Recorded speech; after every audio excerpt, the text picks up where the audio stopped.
शीत युद्ध के प्रथम चरण के पश्चात आज हम अध्ययन करेंगे शीत युद्ध के द्वितीय चरण का। द्वितीय चरण द्वितीय विश्व युद्ध के बाद से आरंभ होकर यानी 1946 से लेके 1953 तक चला। 1953 में सोवियत संघ में एक महत्वपूर्ण परिवर्तन हुआ और वहाँ पे प्रमुख साम्यवादी सोवियत संघ के प्रमुख स्टालिन का देहांत हो गया। क्रुश्चेव उसके पश्चात सोवियत संघ के सर्वेसर्वा बने और उसके पश्चात कई ऐसे परिवर्तन आए जो स्टालिन के समय नहीं आ सके, क्योंकि स्टालिन की अपनी कार्यशैली और पद्धति थी। इस संदर्भ में द्वितीय जो चरण है वो कुल मिला के हम मानते हैं 1946 से लेके 1953 तक का। ये वो अवधि है जब दोनों पक्षों के मध्य तनाव बढ़ा, दोनों ने अपने संगठन को मजबूत करने की कोशिश की। आपसी समझौते इस अवस्था में नहीं हुए थे और उसका एक कारण भी था। द्वितीय विश्व युद्ध के पश्चात दोनों देशों में मतभेद, दोनों गुटों में मतभेद बढ़ने लग गए थे और उसी की परिणति थी कि एक ने परमाणु परीक्षण किया तो फिर सोवियत संघ ने किया इसी दौरान, और उसके पश्चात अनेकानेक अन्य घटनाएं हुई, जैसे कि नाटो का गठन हुआ तो सोवियत संघ भी उसी की तर्ज पर वार्सा पैक्ट की तैयारी में लग गया या सैन्य गठबंधन बनाने की तैयारी में लग गया। और विश्व भर में इस तरह की प्रक्रियाएं चलने लगी जब एक गुट दूसरे गुट को प्रभावित करने लग गया और पूरे विश्व को दो गुटों में बांटने के प्रयत्न होने लगे। इसी अवधि के दौरान कोरिया युद्ध भी हुआ और उसमें भी दोनों पक्षों ने विपरीत पक्षों का समर्थन किया। उत्तरी कोरिया का समर्थक रशिया और माफ़ कीजिएगा सोवियत संघ और चीन थे, जबकि दक्षिणी कोरिया का समर्थन अमेरिका और अन्य पश्चिमी यूरोपीय देशों ने किया था। तो कुल मिला के इस संदर्भ में बात यही है कि कोई ऐसा दौर नहीं था जब आपस में समझौते हुए हों या आपस में समस्याओं को हल करने के लिए या जो वैचारिक विभेद बढ़ गया है उसको सुलझाने के लिए प्रयत्न हुए। द्वितीय चरण शीत युद्ध का वो दौर था जब निरंतर रूप से उनके विभेद बढ़ते गए और दोनों ने विभेदों को खत्म करने की अपेक्षा अपनी शक्तियों को मजबूत करने, चाहे वो हथियारों के क्षेत्र में हो, चाहे विज्ञान और तकनीक के विकास के क्षेत्र में हो, चाहे अंतर्राष्ट्रीय स्तर पर गठबंधन बनाने के क्षेत्र में हो या अंतर्राष्ट्रीय स्तर पर दो गुटों के संदर्भ में अपनी रणनीति तय करने के संदर्भ में हो, दोनों ने एक दूसरे का प्रतिरोध की नीति अपनाई और इसी कारण यह दौर एक प्रमुख संघर्ष का दौर भी रहा विश्व राजनीति में। अब इनके कारणों का हम क्रमबद्ध रूप से अध्ययन करें तो द्वितीय चरण में एक प्रमुख बात ये रही कि द्वितीय चरण के आरंभ में ही द्वितीय चरण का आरंभ ही हम मान सकते हैं कि चर्चिल के फुलटन भाषण से हुआ। चर्चिल ने अपना ऐतिहासिक फुलटन भाषण 5 मार्च 1946 को दिया था और इस भाषण में चर्चिल ने यह आह्वान किया कि विश्व में शांति स्थापना, लोकतंत्र की स्थापना करने और साम्यवाद के बढ़ते प्रभाव को रोकने के लिए अमेरिका और ब्रिटेन को एकीकृत होना चाहिए और सामूहिक आधार पर संघर्ष करना चाहिए। इसी भाषण में उन्होंने लौह आवरण की नीति का भी उल्लेख किया, आयरन कर्टेन की पॉलिसी का भी उल्लेख किया, जिसका तात्पर्य यह था कि यूरोप में एक लौह आवरण स्थापित हो गया है और यह आवरण राजनीतिक, सामाजिक, आर्थिक स्तर पर एक वैचारिक आवरण का प्रतिरूप है जो कि सोवियत संघ ने स्थापित किया है और इस लौह आवरण के कारण सोवियत संघ और उसके प्रभाव में आने वाले पूर्वी यूरोपीय देशों का संबंध पश्चिमी यूरोपीय देशों से वैचारिक और अन्य आधारों पर कट गया है और यह प्रभाव निरंतर न बढ़े उसके लिए खासकर ब्रिटेन और अमेरिका को संयुक्त होकर इसका मुकाबला करना चाहिए। इस कारण से कई राजनीतिक विचारक और कुछ सोवियत विचारक ये मानते हैं कि चर्चिल का फुलटन भाषण ही वह बिंदु था जहां से शीत युद्ध वास्तविक तौर पे आरंभ हुआ। चर्चिल के फुलटन भाषण ने दोनों के मध्य विभेदों को खुल के सामने रख दिया। ट्रूमैन जब सत्ता में आए तो उनका दृष्टिकोण भी सोवियत संघ के प्रति काफ़ी नकारात्मक रहा और उन्होंने भी खुले रूप से सैन्य गठबंधन करने, सैन्य शक्ति को मजबूत करने और साम्यवाद को रोकने के लिए कई कदम उठाए। उसके कारण भी दोनों पक्षों में मतभेद बढ़ता गया। अब इसी के इन वैचारिक मतभेदों के तहत ही अगर हम देखें तो ट्रूमैन सिद्धांत भी आया, मार्शल योजना भी आई और ये वही प्रयत्न था कि साम्यवाद के प्रसार को रोका जाए। अब ट्रूमैन योजना क्या थी? 1947 में आर्थिक सहायता प्रदान की गई यूरोप के कुछ देशों को, जिसमें कि यूनान, टर्की और मध्य पूर्व का एक देश ईरान भी शामिल था। तो इसका उद्देश्य क्या था? इस क्षेत्र में साम्यवाद का प्रसार रोकना। अब यूनान, टर्की यूरोप के दक्षिण में और नीचे की तरफ हैं और ईरान मध्य पूर्व का एक भाग था। तो कुल मिला के साम्यवाद जो अभी पूर्वी यूरोप तक था, उसका प्रभाव यूनान, टर्की के माध्यम से मध्य पूर्व में आगे तक न बढ़े, उसको रोकने के प्रयत्न की दृष्टि से आर्थिक सहायता इन 3 देशों को दी गई और इसी को ट्रूमैन सिद्धांत कहा गया।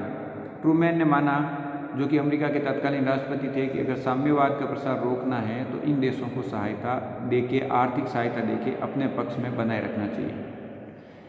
इसी तर्ज पर एक उनके विदेश सचिव थे मार्शल, उन्होंने ये कहा कि न केवल इन देशों को जो इनको पहले ट्रूमैन सिद्धांत के अंतर्गत सहायता दी गई है वह जरूरी है, बल्कि यूरोप के कुछ प्रमुख शक्तियाँ जो द्वितीय विश्व युद्ध के कारण आर्थिक रूप से बदहाल हो चुकी हैं और उनको अगर आर्थिक सहायता नहीं दी गई तो वहाँ पे कम्युनिस्ट प्रभाव विभिन्न माध्यमों से बढ़ाया जा सकता है और जो खुद अमेरिका और उसकी पूंजीवादी विचारधारा और उसकी लोकतांत्रिक विचारधारा के लिए एक खतरा उत्पन्न हो सकता है।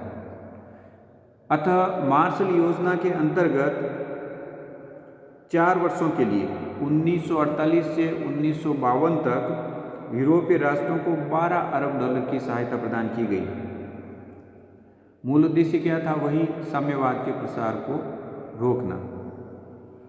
तो यूरोप का द्वितीय विश्व युद्ध के बाद पतन हुआ, उसके देश आर्थिक रूप से बदहाल हो गए, वहाँ पे सामाजिक सुविधाएं और लोगों की मूल आवश्यकताओं की पूर्ति के लिए भी कई देशों के पास संसाधन नहीं थे, कई देश पूर्ण रूप से तहस नहस हो गए थे। उस स्थिति में अमेरिका, जो कि विश्व का सबसे शक्तिशाली देश के रूप में उस समय उभर के आया था और उसको अंतर्राष्ट्रीय स्तर पर अपना प्रभाव मजबूत करना था, अतः उसने उन देशों को आर्थिक सहायता प्रदान की। तो ट्रूमैन योजना या ट्रूमैन सिद्धांत या मार्शल योजना आर्थिक आधार पर सहायता प्रदान करके साम्यवाद के प्रसार को यूरोप में और मध्य पूर्व में विस्तारित होने से रोकने का एक प्रयत्न था। इसी प्रकार एक अन्य कारण जिससे मतभेद बढ़े वह था बर्लिन की नाकाबंदी। 1948 में सोवियत संघ ने बर्लिन की नाकाबंदी कर ली, उसको घेर लिया और हालांकि नाकाबंदी फिर असफल रही, परंतु इसका परिणाम ये निकला कि दोनों के मध्य मतभेद, दोनों पक्षों यानी कि साम्यवादी और पूंजीवादी पक्षों के मध्य मतभेद बड़े पैमाने पर बढ़ गए। इसी प्रकार जर्मनी का विभाजन भी इसी दौरान हुआ। अब जर्मनी तत्कालीन समय में 2 भागों में बंट चुका था। एक हिस्सा पश्चिमी देशों के पास था जिसमें ब्रिटेन, अमेरिका, फ्रांस थे, तो और दूसरा हिस्सा सोवियत संघ के अधीन था। तो पश्चिमी जर्मनी के जो हिस्से ब्रिटेन, अमेरिका और फ्रांस के थे, उनको मिला के एक एकीकृत संघ का निर्माण किया गया, जिसका नाम दिया गया संघीय जर्मन गणराज्य इसकी स्थापना 21 मार्च 1949 में की गई और संघीय जर्मन गणराज्य में वो इसे शामिल थे जो ब्रिटेन, फ्रांस और अमेरिका के पास थे। अब जब उन्होंने एकीकृत कर दिया तो रूस ने भी पूर्वी जर्मनी को एक नया नाम देते हुए उसकी पुनः संरचना करते हुए 7 अक्टूबर 1949 को जर्मन प्रजातांत्रिक गणराज्य जर्मन डेमोक्रेटिक रिपब्लिक की स्थापना कर दी, जिसे हम पूर्वी जर्मनी भी कहते हैं। अब इसकी स्थापना के पश्चात दोनों गुटों के मध्य पुनः मतभेद बढ़ गए, क्योंकि पूर्वी जर्मनी में साम्यवाद का प्रभाव बढ़ने लगा, पश्चिमी जर्मनी में लोकतंत्र की स्थापना के प्रयत्न हुए। सोवियत संघ निरंतर रूप से पूर्वी यूरोपीय देशों में प्रयत्न करता रहा कि वहाँ साम्यवाद का निरंतर प्रसार हो, जहाँ पे सत्ता है वो साम्यवादी दल के हाथ में रहे, ताकि उसकी रणनीतिक और भू रणनीतिक और आर्थिक और अन्य सैन्य शक्ति उसकी सुदृढ़ बनी रह सके। ये प्रयत्न पश्चिमी यूरोप में अमेरिका भी करता रहा। अब इसी दृष्टि से जब हम आगे देखते हैं तो 1949 में 48 में जर्मनी को एकीकृत किया गया, 2 भागों में विभाजित हो गया पूर्ण तरह से, और उसके पश्चात 1949 में ही अमेरिका के नेतृत्व में नॉर्थ अटलांटिक ट्रीटी ऑर्गेनाइजेशन की स्थापना हुई और इसकी स्थापना के साथ जो सैन्य गठबंधन थे वो तीव्र हो गए। अभी तक वैचारिक और आर्थिक आधार पर जो द्वंद्व चल रहा था वो नाटो की स्थापना से सैन्य प्रतिस्पर्धा में भी शामिल हो गया। इसी दौरान सोवियत संघ ने भी परमाणु विस्फोट कर दिया और इस परमाणु परीक्षण के पश्चात एक हथियारों की प्रतिस्पर्धा भी जारी हो गई। अतः एक तरफ से सैन्य गठबंधन नाटो बन रहा है, परमाणु परीक्षण अमेरिका 1945 में कर चुका है, उसके पश्चात 1949 में सोवियत संघ ने कर लिया है। तो एक तरफ हथियारों की दौड़ बढ़ रही है, एक तरफ सैन्य संगठनों का निर्माण हो रहा है।